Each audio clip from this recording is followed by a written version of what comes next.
I came home for Thanksgiving. The house felt like ice. A note on the counter said, "We took a cruise. You deal with Victor." I discovered his dying stepfather trembling in the dark. They abandoned him to die, but he opened his eyes and whispered, "They don't know about it. Help me get revenge when he comes back." What would you do if you came home from defending your country, only to find your husband had abandoned a dying man in a freezing house, while he partied on a cruise with your hard-earned savings? That was my Thanksgiving welcome, and believe me, it was just the beginning of a cold, brutal war. My name is Jenna, I'm 32, and an Army sergeant. I just wrapped up 6 months of grueling field training, the kind that makes you question every life choice you've ever made. For 180 days, my world was mud, MREs, and the roar of artillery simulators. But as I white-knuckled the steering wheel of my truck, driving 3 hours through a North Carolina snowstorm, all I could think about was home. A hot shower, a glass of red wine, and my husband, Brady. Brady Mitchell. 5 years, and his name still made me smile like a schoolgirl. He wasn't military. He was all soft edges and charming smiles. A real estate consultant who seemed to spend more time on golf courses than closing deals, but I didn't care. I was the provider, the protector. That was my role. I just wanted him to be there.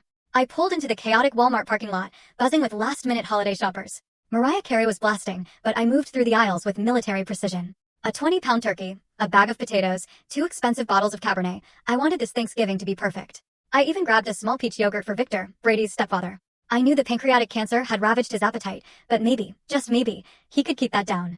As I finally turned onto our street, my heart lifted. The neighborhood was a Christmas card come to life. Inflatable reindeers, candy cane lights. Warm. Inviting. Then I saw our house. It was dark. A small knot of anxiety tightened in my gut. He's probably just napping, I told myself. Or watching the game in the back.